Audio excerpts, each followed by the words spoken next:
Bismillahir Rahmanir Rahim. Alhamdulillahi Rabbil Alameen. Wassalatu wassalamu ala Sayyidil Anbiya wal Mursaleen. So continuing on privacy regarding intimacy, the Prophet ﷺ, he said, of the most heinous breaches of trust on Judgment Day is that a man is intimate with a woman and then one of them talks about it with others. So this is something that's very, very vile and very bad. And so everything has to be as private as humanly possible. And the Prophet ﷺ, he understood, he could intuit what's going on. He says, I guess some of the men are intimate with their wives and then go about and then talk about it with others. And I guess some of the women are intimate with their husbands and then go and talk about it with others. Is that right? And this was Asma bint Yazid. She said, everybody was silent.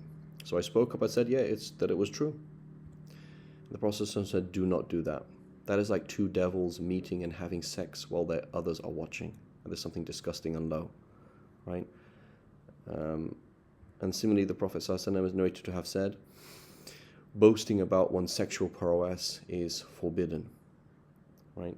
So the first thing is that when somebody is intimate with somebody else, they've been put in a very, very vulnerable position. And so exposing things about them or sharing things about them is very, very bad and very heinous in Allah's eyes. And so because Allah's put you in such a powerful position, the fall is very bad if somebody does that, right? They talk about what happened with their ex and they expose them. Oh, why did you divorce so-and-so? Because of this, because of that. This is very, very bad. Number one. Number two is if it's not private, it's not special, right? And so there's something special that's happening there and you just totally ruined it. Allah subhanahu wa ta'ala has made this special relationship and you've made it low. Something that's high, you've made low. And so that's very, very bad, right? One should not do that. There's a huge difference between seeking medical advice, because you're talking to a doctor, not all doctors, not all of your friends who may know a doctor. A particular fiqh issue, right?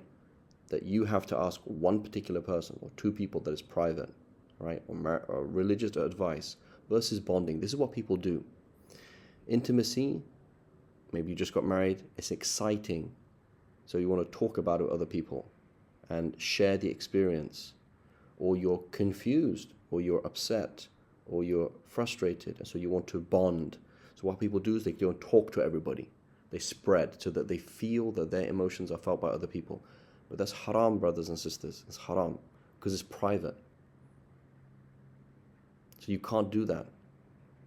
You can't use the excuse of I needed somebody to hear me to violate that privacy. It's a huge privacy. Huge privacy. And so you have to be very, very, very careful and know that Allah subhanahu wa ta'ala does not take the slaves, the situation of the mazloom, the person who's been wronged, the person who's in a very weak position, does not take that lightly. So even if you're being wronged, that doesn't allow you to wrong. That doesn't allow you to do that.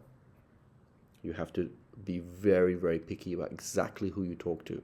By default, nobody apart from a professional. By default, one person, just one person. Just these two people. You need that medical advice from that person. You need that fiqh advice from the other person. That's it. You don't need to talk to 1,000 people. Right? Anybody who's not absolutely essential in knowing, haram to talk to them about it. You've breached that sanctity, and Allah subhanahu wa ta'ala is going to be there. Is going to be their lawyer on Judgment Day. May Allah protect us all. So we have to be very, very careful there. وصلى الله على سيدنا محمد وعلى آله وصحبه وسلم.